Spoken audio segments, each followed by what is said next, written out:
Assalamualaikum warahmatullahi taala wabarakatuh. Salam berbahagia untuk teman-teman yang berkesempatan bersama dengan saya. Doa saya anda sentiasa sihat walafiat, berbahagia dalam cuaca-cuaca yang tak menentu ini, saudara. Apa khabar Puan Nuraini, saudara User, saudara Ramzul Zul, begitu juga saudara Muhammad Hamzah, saudara Azmi Jimmy, saudara Mustafa Ilyas, saudara Zamari LC, selamat malam, saudara Izzuddin dari Pulau Pinang, saudara Muhammad Kapli, saudara Ahmad Mab, saudara Mat Kadir. Waalaikumsalam warahmatullahi taala wabarakatuh. Saudara Syah Ibrahim, saudara Arifin Abdul Halim. Itu juga dengan saudara Mat Noh. Waalaikumsalam. Selamat dan bersemenyih saudara Mat Noh. Itu juga saudara Syam Haji Nawawi, saudara Saz, saudara Abdul Kadir, saudara Aziz, Puan Rosmi Shah, Puan Hamidah Kamat, salam perpaduan katanya. Saudara Zamari Abdullah. Itu juga saudara Yusuf Awang dari Tanah Merah, Kelantan, saudara Richard Bakri, salam pencerahan, terima kasih. Roy Pa dari Terengganu, saudara Muhammad Raimi, Mat Sidik, saudara Ramli Abdul Rahman, Waalaikumsalam. Begitu juga Wan M. Bakri, salam perjuangan katanya. Saudara Makmur dari Seremban, saudara Jamuddin Rohani, salam untuk warga cinta damai. Begitu juga Puan Rosmini dari Pontian, Rosini Korengot dari Sarawak. Apa khabar saudara Kamarul Azhari, saudara Mazlan Anak Lan, selamat malam. Saudara Azmi Omar daripada Mindef, saudara Yahya Amin, saudara Syaliah, saudara Ahmad Muhammad Yusof, saudara Aziz Almari, Puan Syalilah, Syaliah Ahmad, saudara saudara Syahar, Waalaikumsalam, saudara Yusof, semoga semua sihat walafiat saudara.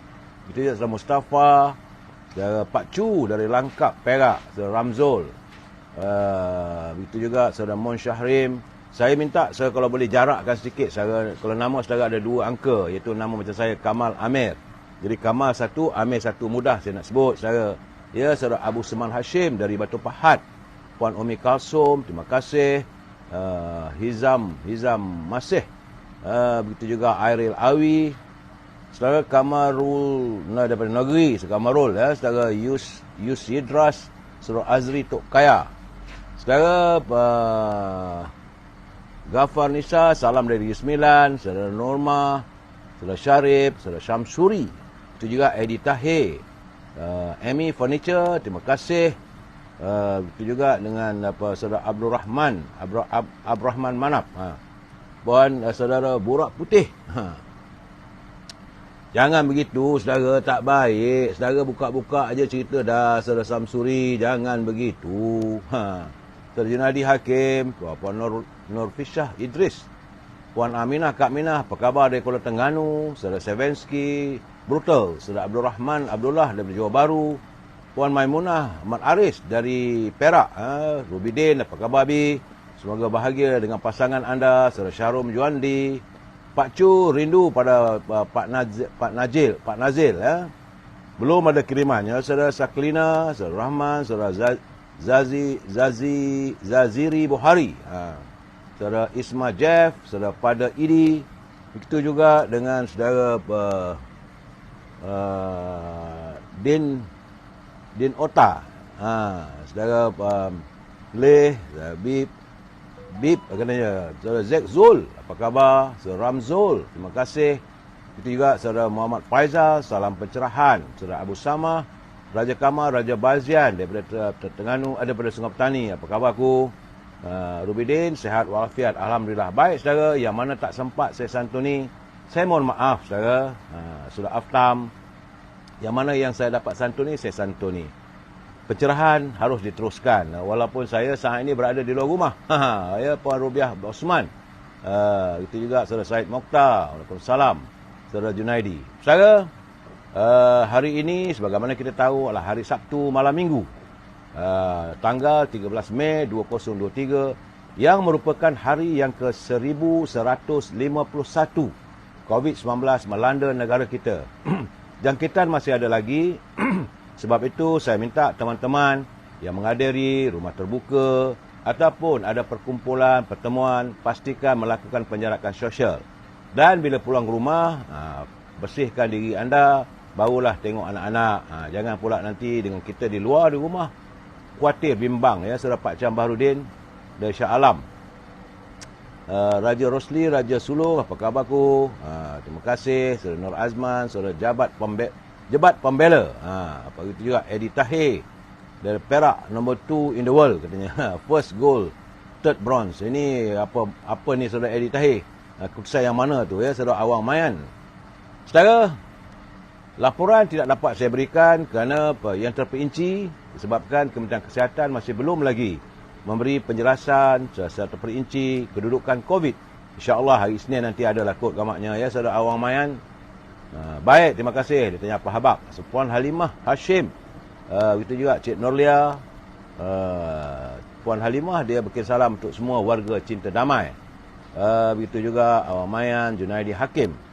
Saudara, kita masuk segmen ini penting saudara bagi saya untuk teman-teman yang nak berniaga.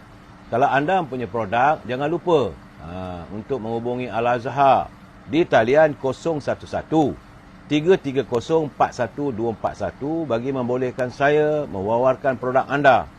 Kena ingat saudara, kita kena berusaha untuk berniaga. Ada nyamuk pula di luar ni saudara. Takut nyamuk Aedes. Saudara Penelesians pemutus kata katanya. Saudara Bakat Ahmad. Al-Azhar dia berniaga setangi Al-Bakur dan juga minyak wangi dari tanah Arab. Andainya anda tidak dapat menghubungi Al-Azhar, boleh hubungi Siti Farehah di talian 017-711-4300. Awang Nayan dia kata panas kuat hari ni, sebab itu saya buat live pun di luar rumah. Tak larat dalam rumah, panas. Nazri Tengka dari Pekan Pahang. Siti Farehah, jangan lupa saya, dendeng manis Siti Farehah, boleh hubungi di talian 017-711-4300. Untuk teman-teman di Lembah Kelang, nak dapat bekalan buah-buahan, jangan lupa Syauki di talian 012-357-5703. Yang di Lembah Kelang sajalah saudara, buah-buahan tersebut boleh dihantar terus ke rumah anda. Ya, saudara Norizwan, salam dari Kuantan, terima kasih. Cuaca malam beruap ya, saudara Mustafa Jabar. Kemudian saudara jangan lupa makanan kegemaran saya, popiah sira. Lady Maria, sedap saudara. Rangup, pedas, manis dan harganya rahmah. Harganya boleh mampu milik semua. Hubungi saudara Nizam di talian 019-435-1203. Dan yang terakhir saudara, teman-teman yang nak berniaga boleh menjadi wakil kepada Emirus Super Carrier. Boleh hubungi Puan Roschun di talian 012-257-5917. Ini makanan berasaskan daripada oat, saudara. Khasiatnya adalah untuk mengenyangkan dan juga sebagai energy booster. Juga mengurangkan masalah sembelit, untuk menyeimbangkan tahap kolesterol dan menyeimbangkan nutrisi dalam badan. Hubungi Cik Roschun di talian 012-257-5917. Anda boleh jadi ejen, saudara. Produk makanan saya dah rasa memang sedap dan amat menyegarkan, saudara. Itulah yang dapat saya santuni segmen e-commerce. Seperti biasa, kita masuk segmen naluri kehidupan. Bagi saya, ini perlu kita hayati bersama, saudara. Ini kerana, saudara, saat ini, saudara, hubungan antara kita sama manusia dalam masyarakat nampaknya semakin renggang. Kesibukan pekerjaan, perbezaan politik dan juga menjadikan kita seolah tiada ruang masa untuk bersama. Ini menyebabkan hubungan sama insan kita semakin jauh. Tiada lagi nilai kehidupan bermasyarakat. Sehingga kan apa yang berlaku di sekeliling kita sudah tidak diendahkan lagi. Kehidupan bermasyarakat merupakan antara perintah Allah SWT yang perlu kita ikuti, saudara. Allah berfirman, maksudnya, dan berpeganglah kamu semua kepada tali Allah dan janganlah kamu berpecah belah. Ini ayat dari surah Ali Imran, ayat yang ke-103. Jadi saudara, manusia, khususnya umat Islam, diikat dengan ikatan tali Allah yang berfungsi memperkukuhkan kedudukan sama insan. Jika dilihat kepada perintah ayat berkenaan, maka tidak seharusnya berlaku perpecahan antara sama Muslim sekiranya ikatan yang dibina adalah bertunjangkan kepada agama Islam yang mulia, saudara. Dan Allah mensyaratkan bahawa sekiranya seseorang memutuskan tali silaturahim, bermakna dia juga telah memutuskan rahmat daripada Allah, saudara. Manusia yang memutuskan tali silaturahim tidak akan merasai ketenangan sebagaimana mereka yang mempunyai ramai kenalan dan ikatan kukuh sama manusia. Hal ini cukup untuk membuktikan bahawa silaturahimi itu adalah perkara yang besar dalam Islam. Saudara, silaturahim juga adalah sesuatu yang akan menjadikan seseorang itu murah rezekinya, saudara. Dan memperoleh keberkatan dalam kehidupan. Bila memutuskan silaturahim, itu merupakan satu bentuk kerosakan kepada muka bumi. Perbuatan ini secara jelas akan mengundang laknat daripada Allah kepada pelakunya.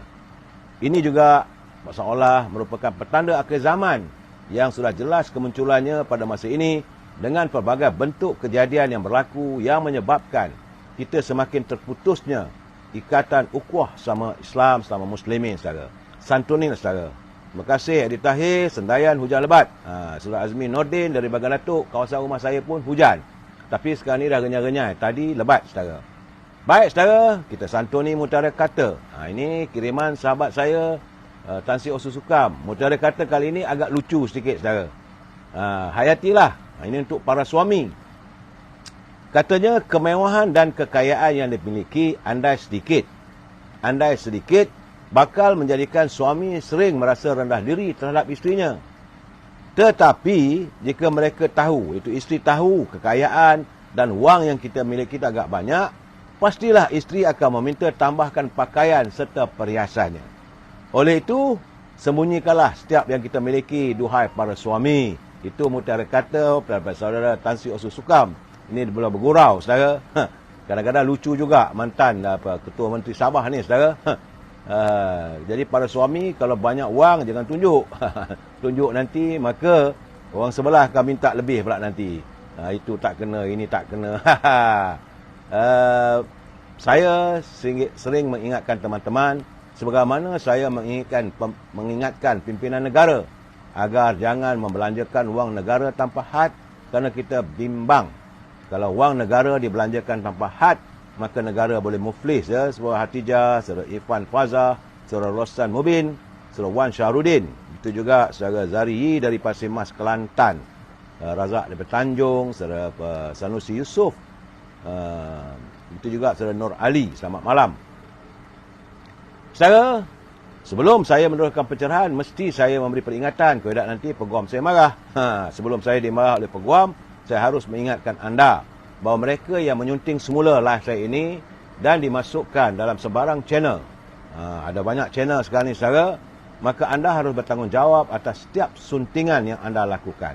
Saya tidak mampu untuk memantau setiap suntingan. Dan harap anda harus bertanggungjawab setiap suntingan ataupun culipan yang anda masukkan dalam sebarang channel itu, saudara. Dan kena ingat, saudara, ini adalah pencerahan politik.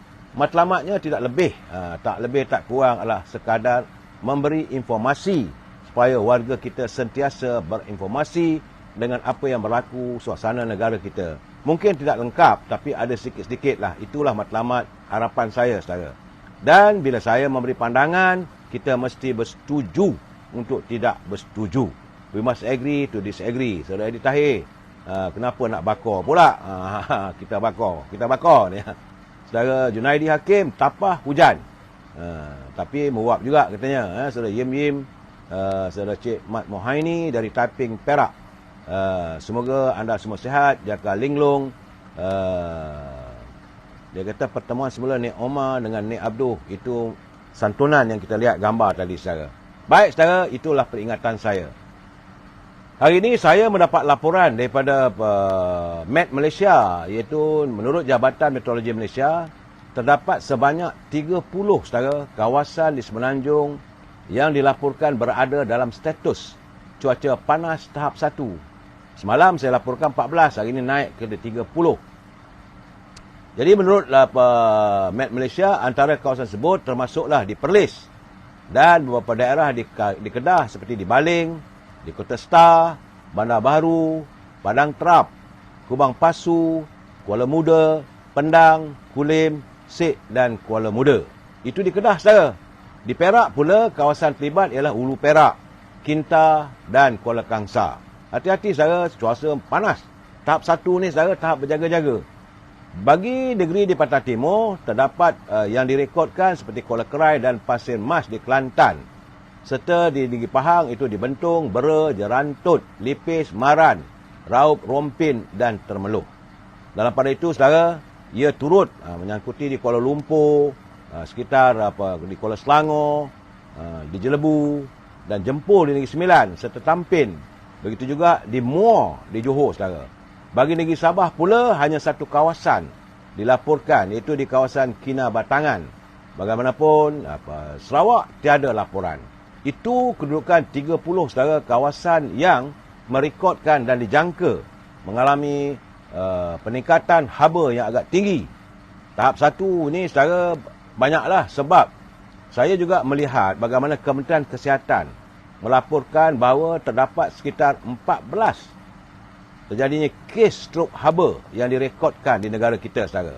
Menurut Kementerian Kesihatan, 14 kes strok haba setakat semalam.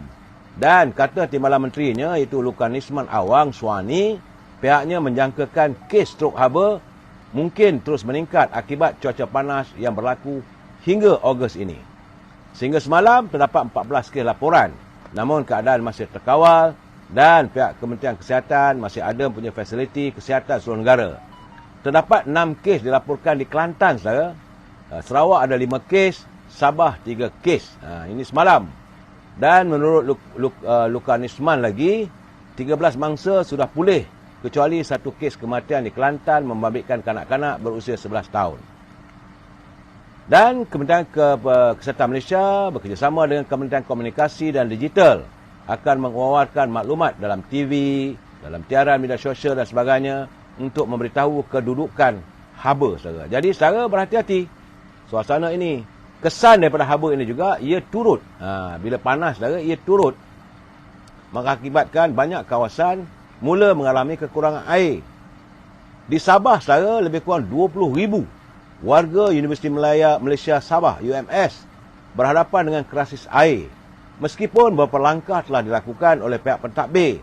Antaranya, menurut Timbalan Naib Chancellor Profesor Madya Dr. Rahman Noor, ia termasuklah menggunakan perkhidmatan lori tangki Jabatan Air Negeri Sabah yang melibatkan sekitar 400,000 liter air sehari. Ialah nak pakainya pun 20,000, saudara.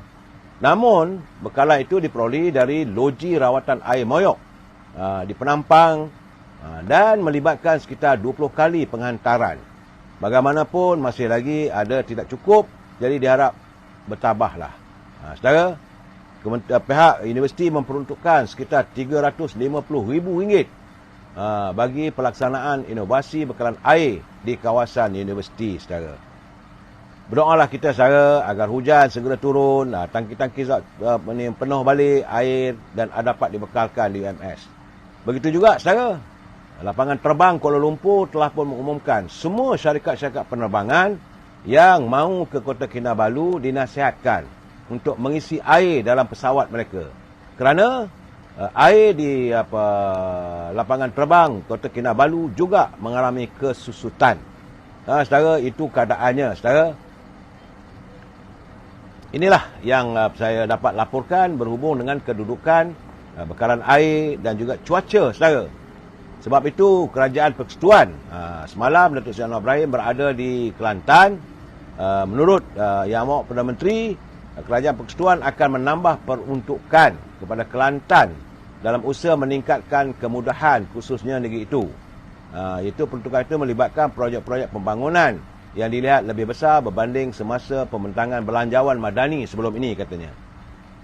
Antaranya, projek tersebut ialah untuk membantu Kerajaan Kelantan supaya tidak ketinggalan dari negeri lain, khususnya dalam usaha untuk mengusaikan masalah air di Kelantan.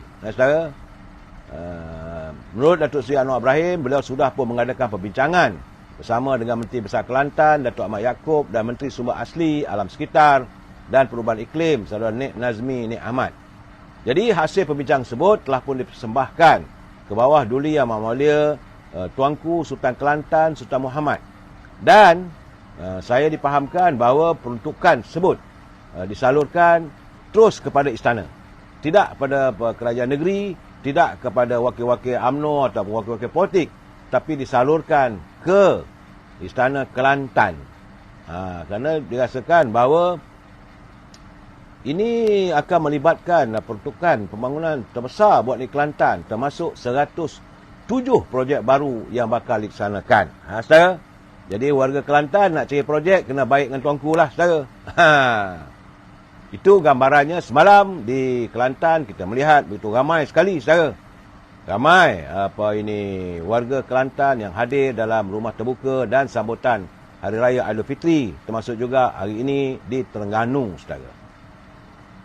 Baik, saudara, insya-Allah besok, sebagaimana yang saya laporkan, besok mula jam 9 pagi, Konvensyen Nasional Kerajaan Perpaduan akan berlangsung di Pusat Dagangan Dunia Putera WTC, dan ini adalah merupakan bukti gabungan 19 parti yang membentuk Kerajaan Persekutuan boleh duduk semeja, berbincang dan mengangkat agenda rakyat. Itu yang penting, saudara.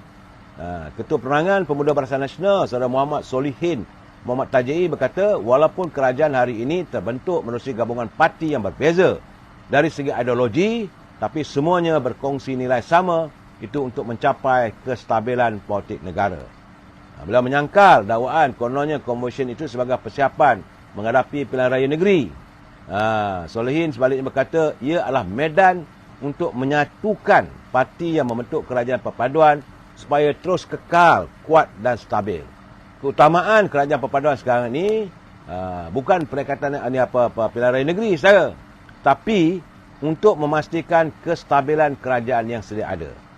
Kalau kita nak menghadapi pilihan raya negeri, mungkin lepas pilihan negeri ini kita bergaduh balik, katanya. Kerana tidak tahu keputusannya sama ada baik atau buruk.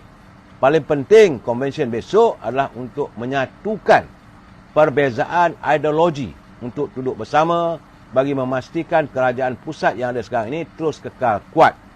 Itu menurut Ketua Penerangan Barisan Nasional, saudara. Dan bagaimanapun, saya ingin menyantuni catatan sahabat saya, Datuk Saiti Omar.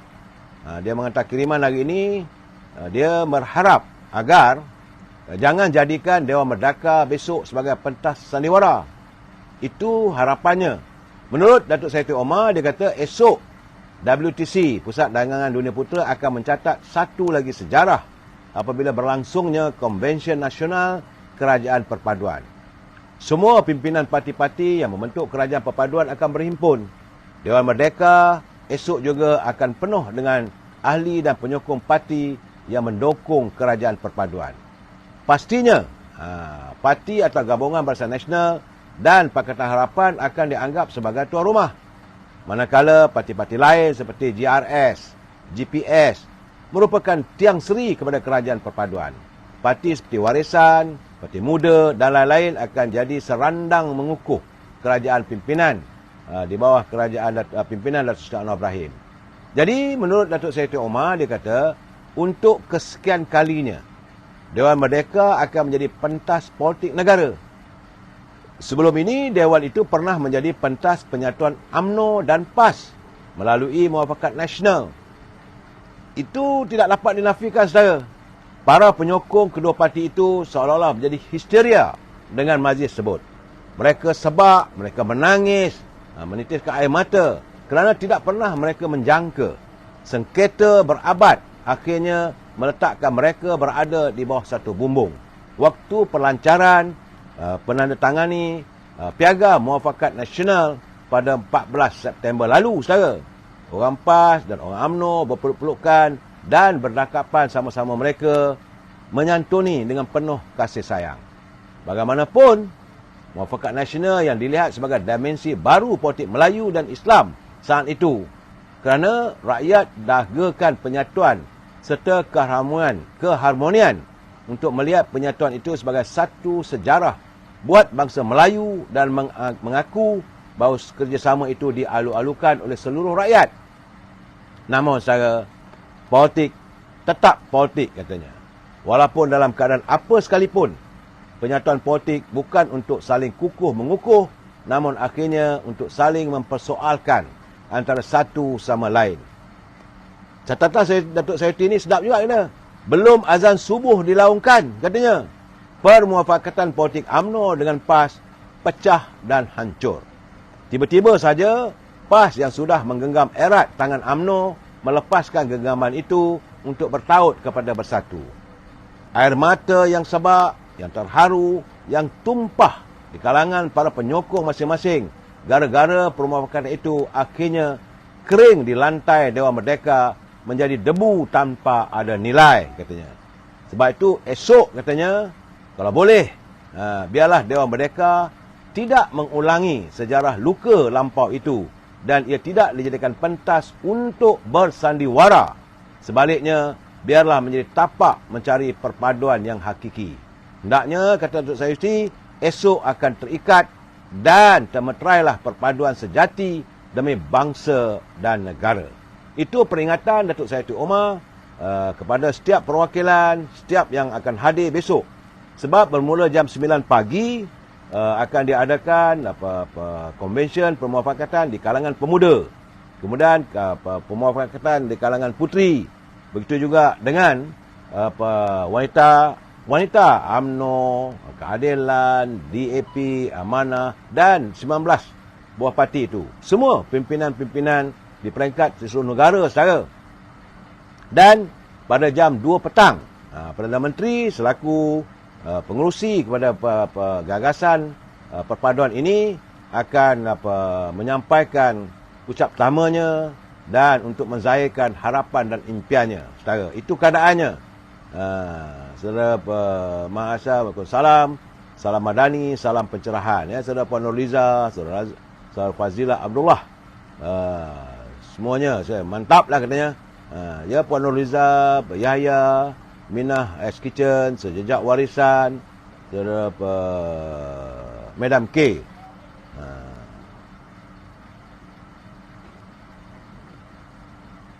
Bagi saya, saudara, untuk besok itu, kita seboleh mungkin janganlah kita sindir menyindir.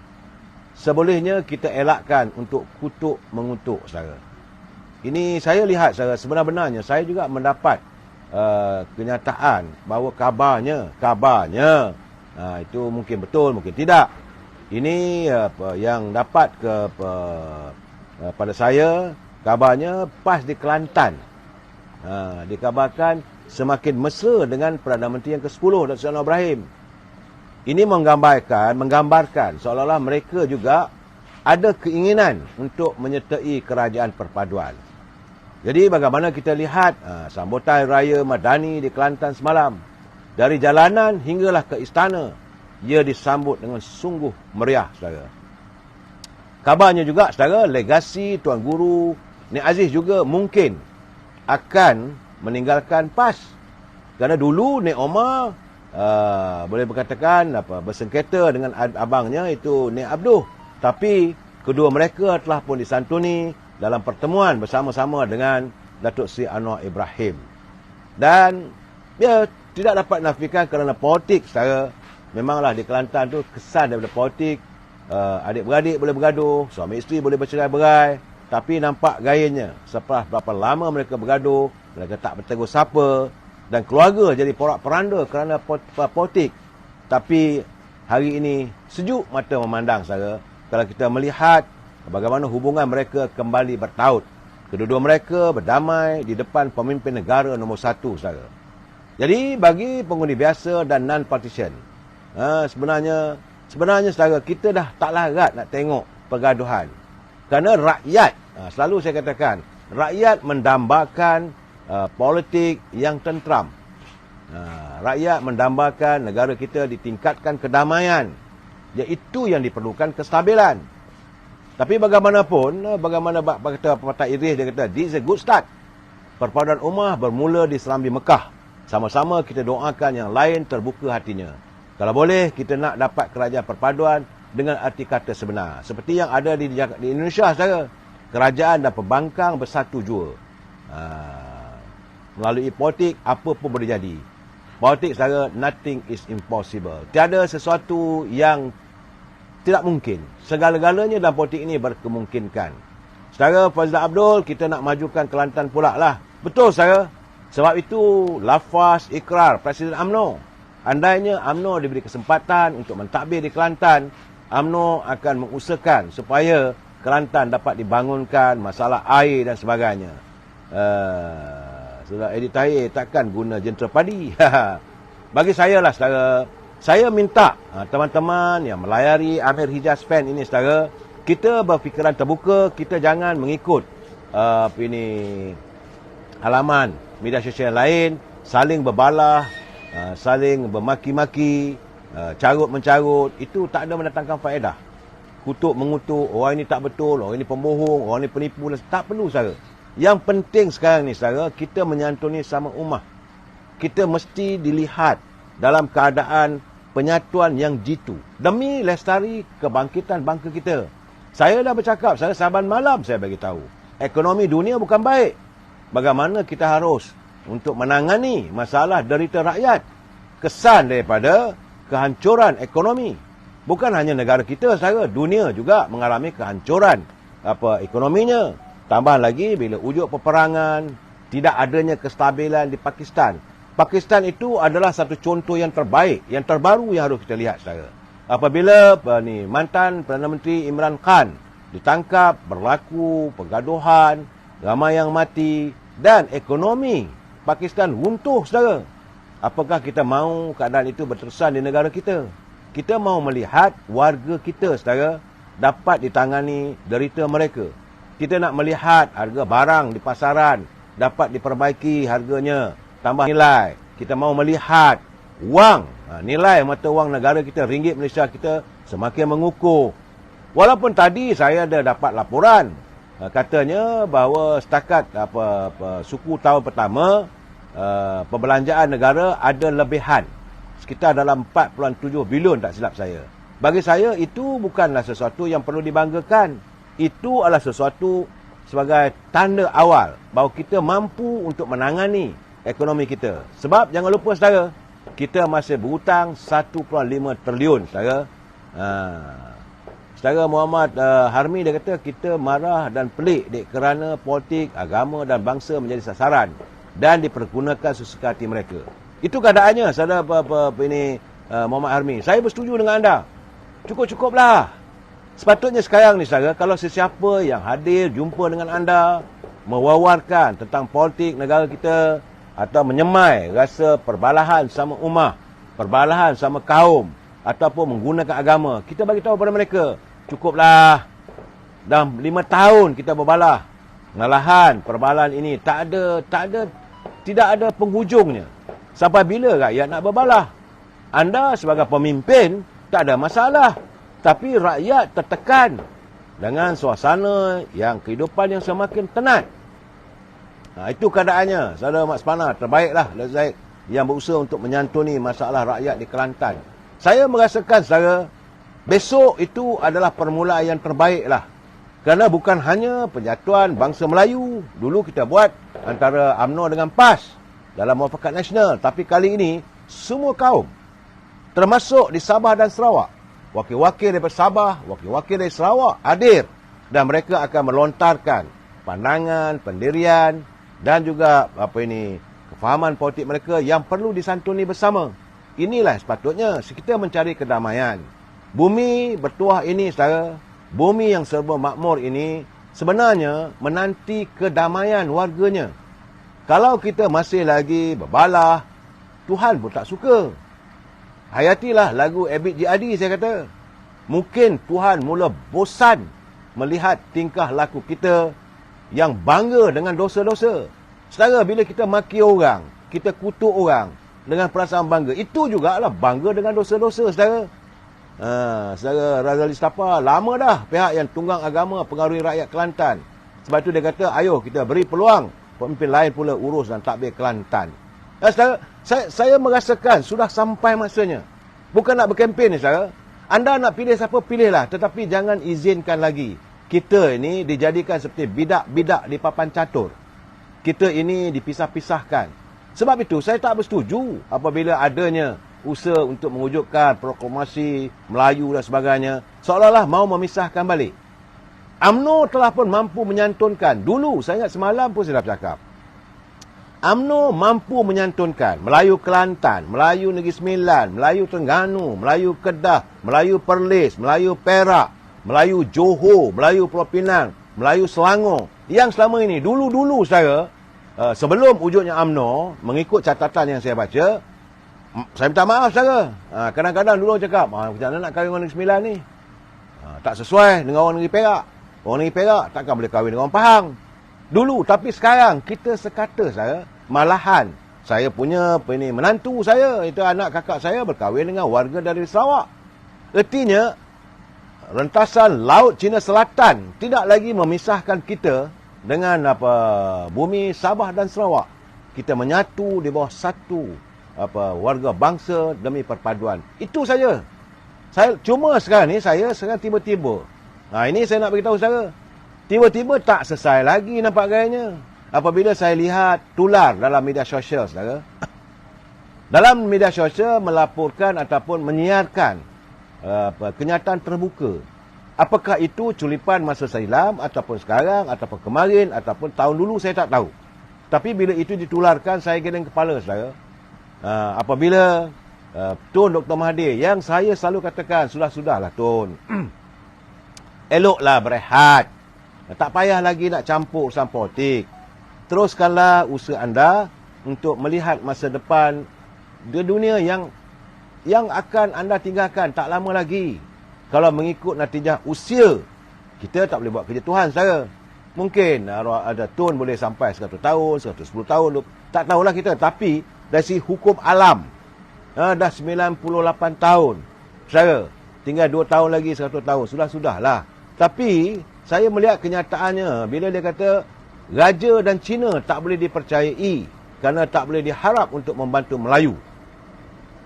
Saya terkejut saya. Bila dia kata kita tak boleh harap pertolongan Raja kepada orang Melayu. Kerana Raja lebih suka dan percaya pada kaum Cina. Jadi saya lihat apakah ini tujuannya menghasut. Kita ni jangan lupa saudara. Kita ada rukun negara. Kepercayaan pada Tuhan. Perkara dua dalam rukun negara saudara, iaitu kesetiaan pada raja dan negara. Jadi saya tak tahu apakah kenyataan itu yang ditularkan. Siapa yang menularkan saya tak tahu saudara. Saya tengok dalam media sosial ada kenyataan itu. Apa tujuannya? Kenapa mau diwujudkan, dia disemai perasaan benci atau sesama lain? Benci pada orang Cina, benci pada orang India, benci pada di sana. Kenapa? Kenapa matlamat kebencian itu yang disulam dalam kenyataan tersebut? Dan dalam waktu yang sama, dalam 3-4 hari lepas, Dr. Mahathir pun saya rasa baru dah disedar sekarang ni. Kerana banyaknya wang yang dibazirkan untuk pilihan raya. Ini dalam segmen pecah dan perintah. Kata tu, dana PRU sewajarnya dihadkan. Cukup untuk upah orang meraih undi, iklan dalam talian dan belanja kempen umum saja. Budaya perang bendera patut dihapuskan supaya tidak ada pihak yang mendapat kelebihan persepsi percuma kerana benang dalam perang bendera. Itu kata Tun Dr. Mahathir. Jadi, samping itu dia mengharapkan agar rasuah semasa pilihan raya dikurangkan. Jika kerajaan benar-benar ingin menghapuskan rasuah, cara terbaik ialah dengan menghadkan perbelanjaan oleh parti-parti politik semasa pilihan raya umum. Itu pandangan yang baik. Cuma saya kata, baru sedar ke Tun? Benda ini dah berlaku lama dah. Tapi tak apalah saudara. Setakat itu kita haraplah apa saranan itu bagus. Cuma tak payahlah tu nak campur lagi soal politik. Itu pandangan saya saudara. Hari ini saudara, apabila sempena lawatan Yang Berhormat Perdana Menteri ke Kelantan, dan sekarang ni Kelantan jadi fokus. Tiba-tiba saya terbaca dalam kiriman dalam media sosial, ada teman-teman yang mempertikaikan pula. Ini mereka mengatakan bahawa apa jasa Yang Mulia Tengku Razali pada negeri Kelantan. Saya katakan orang yang bercakap benda begitu, mereka tak baca sejarah. Bila dia katakan berilah data-data bagaimana Tengku membangunkan Gua Musang. Saya nak bagi tahu saudara, Tengku Razali Hamzah bertanding di Gua Musang menjadi wakil rakyat sejak tahun 1974. Dan beliau merupakan antara ikon membangunkan Hulu Kelantan. Jangan lupa waktu itu dalam tahun 1974, Ulu Kelantan, Gua Musang itu merangkumi Ulu Kelantan, termasuklah kawasan di Kuala Kerai, di Macang, Jeli, Gua Musang, besar kawasannya. Dan santunan yang mula Tengku Razali dapat menjadikan daerah-daerah baru. Daerah Jeli, daerah Macang, daerah Kuala Kerai, daerah Gua Musang. Saudara, tapi apabila dipertikaikan, saya nak bagi tahu pada anda lah. Walaupun sekarang ni kita Tengku Razali satu orang, dia sebagai seorang demokrat. Dia menerima kekalahan dalam pilihan raya lepas walaupun ada berlaku ketempangan dalam pengendalian pilihan raya itu, tapi dia hanya mencabar melalui mahkamah. Yalah, kita tunggulah saudara. Tetapi bila mempertikaikan apa jasa-jasa Tengku Razali, saya geleng kepala saudara. Dalam saat-saat kita berada di Kelantan, kita nak membangunkan Kelantan, saya tahu. Memanglah matlamatnya kerana Kelantan itu tumbangnya waktu apabila yang mula Tengku Razali bersengketa dengan Datuk Mahathir, wujudkan Parti Semangat 46 dan mewujudkan Angkatan Perpaduan Ummah, tumbang habis UMNO Barisan Nasional di Kelantan daripada saat itu sampailah saat ini. Jadi sekarang ni apabila yang mula Tengku Razali sudah pun membantu untuk memulihkan kembali Kelantan, mula mereka mempertikaikan. Saya nak bagi tahu saudara, jasa Tengku Razali bukan hanya di Gua Musang. Sekarang ni pun kalau pergi ke Gua Musang, antara ikon masjid yang tercantik saudara ada di Gua Musang. Bandar Gua Musang semakin membangun dan beliau juga merupakan orang yang bertanggungjawab dalam mengasaskan banyaknya kawasan-kawasan Felda. Cuma Tengku Razali ni dia tak suka cerita apa yang dia dah buat. Dia bukan orang yang mau ke depan. Saya dah buat itu, saya buat. Dia bukan. Dia lebih suka menjadi man behind the scene. Contoh saya bagi tahu saudara.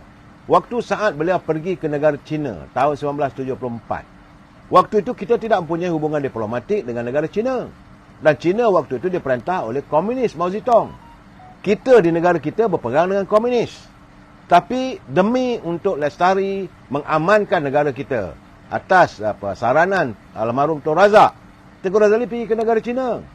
Berjumpa dengan Chow Enlai, berjumpa dengan Xi Jinping, menyatakan bahawa kita nak mewujudkan hubungan diplomatik. Akhirnya termeterai hubungan diplomatik antara Malaysia dengan negara China. Ini yang orang tak tahu. Bila termeterainya hubungan diplomatik itu, maka dengan sendirinya lumpuh kegiatan gerila komunis di negara kita. Ini orang tak boleh nafikan antara jasa yang dilakukan oleh almarhum Tengku Razali bersama dengan Tun Razak, saudara. Saya pula membuat perkiraan. Waktu 1974, Felda baru dibuka. Kita membuka ladang-ladang Felda sejana mata memandang. Jutaan hektar tanah-tanah dibuka menanam tanaman kelapa sawit. Kemana kita nak punggah kelapa sawit ni hasilnya kalau tidak ada pembeli? Jadi waktu itu yang Muhammad Ali Tengku Razali memimpin Dewan Perniagaan Melayu Malaysia. Beliau melihat bahawa mencari satu pembeli yang boleh mendasari untuk jangka masa yang panjang. Saudara, kalaulah kita tidak mempunyai hubungan diplomatik dengan negara China dan kelapa sawit tidak kita pasarkan pada awalnya di negara China, besar kemungkinan Felda juga belum boleh mampu berjaya sampai sekarang ini. Kerana waktu Tun Razak berada di negara China, antara piagam ataupun program yang ditandatangani oleh almarhum Tun Razak dengan pimpinan negara China adalah negara China bersetuju untuk membeli minyak kelapa sawit. Itulah menjadi satu jaminan bahawa minyak-minyak yang kita hasilkan ada pasarannya. Saudara lihatlah sendiri, bukan tak ada negara lain yang menanam kelapa sawit, tapi mereka berhempas pulas mencari pasaran. Kita siap saja minyak, terus hantar ke China. Dalam tempoh 10 tahun, kita menghasilkan minyak, dipasarkan terus pada negara China. Dan kita tak perlu nak cari pembeli dari negara-negara lain. Dalam waktu yang sama, kita meneruskan penghasilan kita menjual pada negara lain. Itu hasilnya saudara. Jangan kita nafikan. Sebab itu ada orang bertanya apa nama Datuk Azizi Abu Naim dan ahli parlimen sekarang ni, ahli parlimen Gua Musang. Dia kata apa jasa Tengku Razali terhadap rakyat Gua Musang. Saya rasa dia pun tak faham. Sepatutnya dia duduk sekarang ni berbincang dengan pegawai daerah. Dia UMNO Gua Musang secara lain. Dia bukan apa ini apa macam yang lain, macam bahagian-bahagian lain. Bila saja setiap bulan UMNO bahagian Gua Musang mengadakan mesyuarat bulanannya, Tengku Razali akan memastikan Tuan DO ataupun pegawai daerah hadir dalam mesyuarat. Ketua Polis Daerah hadir dalam mesyuarat. Ketua Bahagian Keselamatan hadir dalam mesyuarat tersebut. Ketua pengarah kesihatan, pengarah perdagangan, dalam 10 orang saudara. Orang-orang penting ini berada dalam mesyuarat. Jadi bila ahli-ahli UMNO, peringkat jawatankuasa, bahagian Gua Musang membangkitkan permasalahan rakyat dan diselesaikan waktu itu juga saudara. Tak ada macam sekarang ni saudara, tak tahulah macam mana dibuat ahli-ahli parlimen yang ada sekarang. Kebanyakan bahagian selalunya apa saja yang diputuskan dalam mesyuarat, kemudian barulah buat surat, pergi jumpa dengan pegawai daerah. Masalah tanah, masalah api, masalah air, masalah keselamatan. Bila dibangkitkan masalah itu, barulah buat surat, mesyuarat, UMNO bahagian sekian-sekian, mendampatnya begini.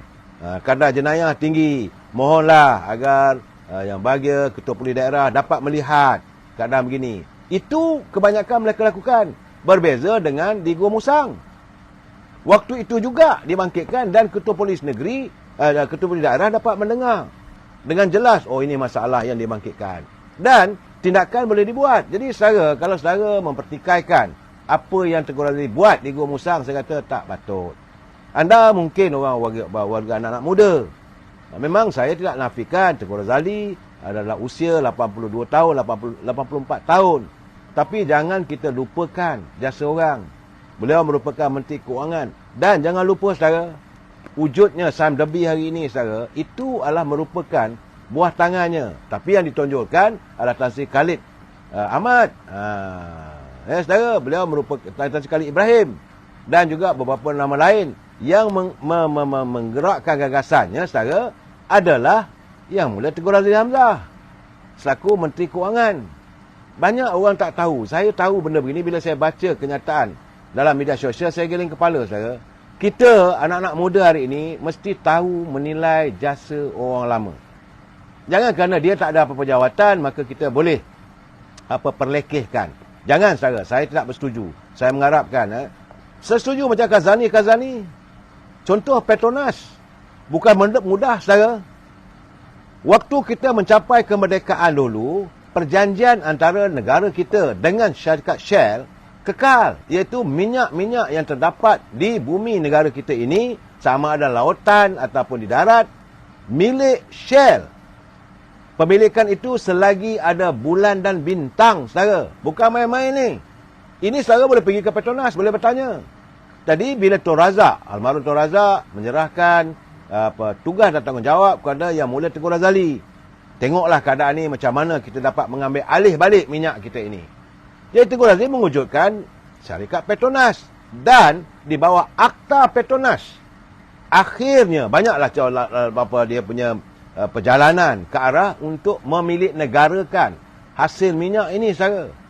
Dan Petronas adalah merupakan satu-satunya syarikat minyak di dunia yang tidak dikuasai oleh Seven Sisters. Seven Sisters ni adalah mereka yang mempunyai penguasaan minyak. Itu daripada Shell, daripada Caltex, Esso, BP, Texas dan daripada dua lagi, Seven Sisters. Saudara, inilah syarikat-syarikat yang menguasai minyak seluruh dunia. Dan mereka mempunyai saham atau kepentingan dalam syarikat-syarikat minyak di seluruh dunia. Arab sendiri pun saudara, negara Arab tidak memiliki 100% syarikat minyak di negara Arab itu milik negara tersebut. Dia mesti ada Shell, mesti ada Mobil, mesti ada Esso, dia mesti ada Caltex. Begitu juga macam di Indonesia saudara. Saudara Syukri, kenapa lah? Ya sebab itulah sekarang ni sejarah negara kita jadi merepek sebab orang tak mahu menulis. Jadi sekarang ni Saudara Aus Firdaus, saya bersetuju seharusnya Yang Mulia Tengku Razali dapat menjadikan menteri mentor. Saya nak bagi tahu saya berjumpa dengan beliau sebulan dulu, lewat makan tengah hari sebelum bulan puasa. So saya berbual dengan dia, dia kata seharusnya negara kita kembalilah balik pada asal dulu, kita menyantuni negara China. Saya bagi tahu pada Tengku Razali, saya kata, you adalah orang yang bertanggungjawab membawa Anwar Muhammad Ibrahim masuk dalam UMNO. Ya, saudara Asrul Swan, mungkin mereka yang persoalkan jasa kuli ni tak lurus lagi air kecil mereka. Sebab saya bagi tahu pada Yang Muhammad Tengku, dia kata, you baik dengan Anwar, kenapa tidak you nasihat dia? Dan Alhamdulillah, Yang Mulia Tengku Razali mengadakan pertemuan dengan Datuk Anwar Ibrahim dan menyarankan yang terbaik, adakan kembali, perkukuhkan kembali hubungan antara Malaysia dengan negara China yang dilihat terputus apabila UMNO Barisan Nasional tumbang di tangan Dr. Mahathir pada pilihan raya 14 dulu. Jadi saya lihat Datuk Seri Anwar Ibrahim beliau menyantuni pandangan. Dan sebab itu Datuk Seri Anwar Ibrahim pergi ke China. Dan orang di belakang tu saudara, Datuk Tengku Razali, yang meminta supaya adanya sokongan daripada kalangan saudagar-saudagar, pelabur-pelabur. Dan 170 bilion tercapai, pelabur Cina akan masuk ke Malaysia. Cumanya saudara, mereka juga dalam keadaan wait and see. Kerana baru nak datang, selepas memeterai perjanjian, Datuk Anwar Ibrahim balik ke Malaysia, timbul pula cerita bahawa kerajaan akan tumbang. Kononnya ada 126 sokongan. Kononnya Datuk Seri Anwar Ibrahim akan menjadi Perdana Menteri paling singkat. Kerajaan perpaduan ini akan ditumbangkan. Adanya sokongan di kalangan 126, 137 daripada ahli-ahli parlimen yang tidak menyokong kerajaan pimpinan Datuk Seri Anwar Ibrahim. Ini membuatkan mereka tarik break. Itu yang saya sabar malam saya marah, saudara. Saya kata, kenapa dikocakkan suasana politik negara kita ini? Kenapa perlu kita mengambil tindakan yang sebegini? Mestikah diwawarkan pada seluruh dunia bahawa kononnya bukan fakta pun. Sebab itu akhirnya Datuk Seri Anwar Ibrahim mencabar, kalau betul-betul you ada numbers, bawalah ke parlimen. Saudara, tinggal lagi 8 hari lagi. InsyaAllah bawa ke parlimen. Kalau kata tak setuju, bawa usul ni tak percaya.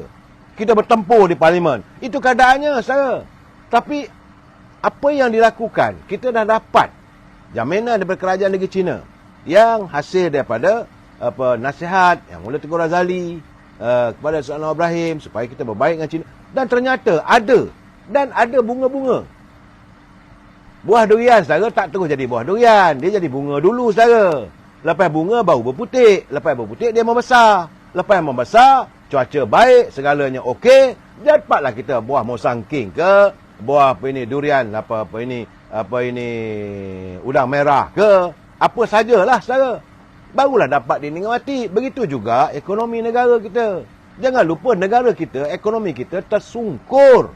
Apabila kita berhutang 1.5 triliun. Bukan mudah. Dan dalam saat-saat kita nak menyantuni. Saya bukan menyokong bulat-bulat buta-buta Datuk Seri Anwar Ibrahim. Tidak. Tapi saya melihat ketelusan, keikhlasannya.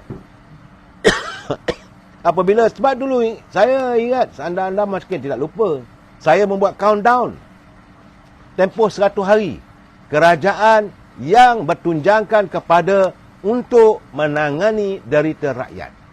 Itu saudara Bob Rizal, selagi bosku tidak diberi pengadilan yang sewajarnya, tidak akan selesa dan aman. Itu satu hal lain, saudara. Itu soal mahkamah. Kita tunggu, sama-sama tunggu. Tapi jangan pula kita kecohkan. Saya tengok sekarang ni, dan saya lihat sesama kita pula ni berantakan. Mula pula orang kita balon Datuk Seri Zahid, balon Anwar Ibrahim kerana tidak membela Datuk Seri Najib. Saya kata ini pandangan yang bagi saya lah agak kritikal, tetapi tidak mendatangkan manfaat. Kerana proses itu kena dihayati. Bukan boleh buat begitu saja, saudara. Dan kita selama hari ini, kita marah adanya campur tangan orang politik dalam judisiari ataupun bidang kehakiman. Yang ini tidak akan dilakukan oleh Anwar Ibrahim.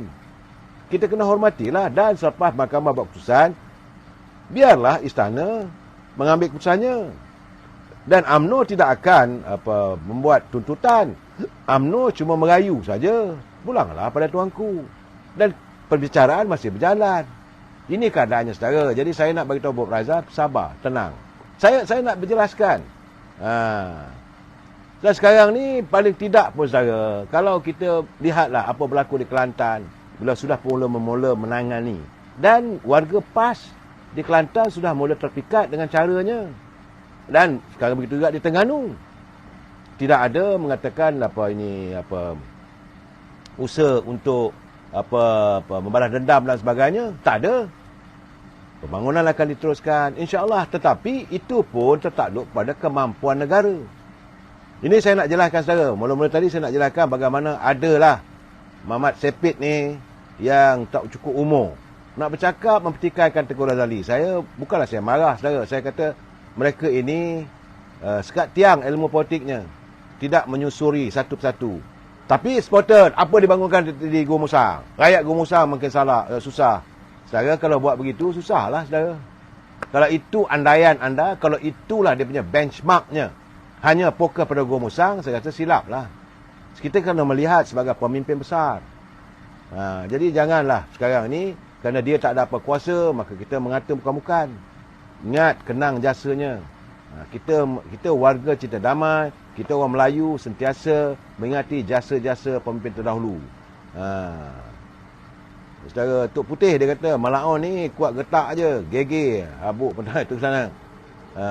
Saudara Pacman Perikatan Nasional nak datang parlimen dari Selasa pun tak mau, ini kan pula nak bawa 120 SD. Itu keadaan saudara. Kononnya nak bawa itu nak buat. Jangan risau. 22 Mei ini, hari ni 14. Tunggulah. 13, 14. 8 hari je lagi saudara, seminggu lagi. Kita lihat. Cuma kita harapkan bila mereka berada di parlimen, sebagaimana yang saya tegur tetap malam, kita nak tengok ada di parlimen dan Perikatan Nasional benar-benar menyantuni rakyat.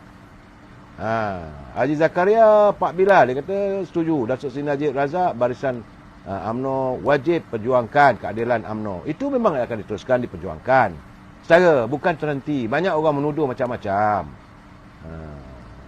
Saudara Azli Abdullah dia kata kalau Tengku Razali boleh buat KLCC di Gua Musang, barulah dilihat hebat. Secara saya rasa ini pandangan dia orang ni, saudara-saudara Azlin, itulah nilai mereka. Jadi Tuan Abdul Rahman, Tuan Ismail, kita harus meneruskan perjuangan demi untuk negara yang tercinta ini. Saya kadang-kadang rasa lenjan juga saya bila nampak adanya kawan-kawan dalam media sosial ni yang tak faham-faham. Itu keadaannya. Secara itu kedudukan sekarang ni. Dan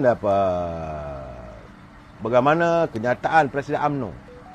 Panjang kenyataannya saudara.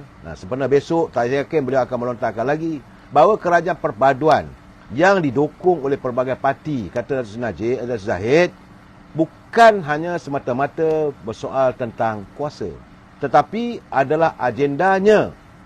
Kerajaan perpaduan tidak pernah melupakan agenda kepentingan Melayu dan Islam. Ini kena jelas, saudara. Jangan kita buat andaian.